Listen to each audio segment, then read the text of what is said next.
Si Mami, sa totoo lang, kung alam niyo ho yung usapan sa bahay namin, palagi ho niya napabanggit ang Kabaka. She is so proud of Kabaka. So proud. Basta't nandiyan kayo, nandito kami. Tandaan niyo yan. I love you too. I love you too.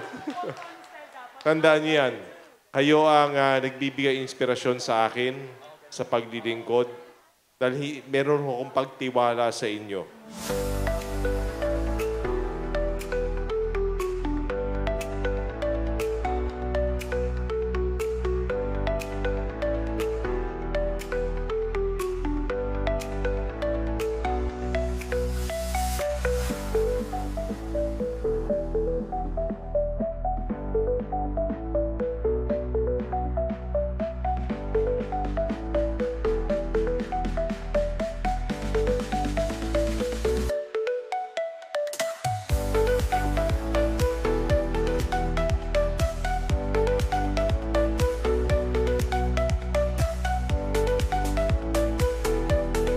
At kayong lahat ay mahal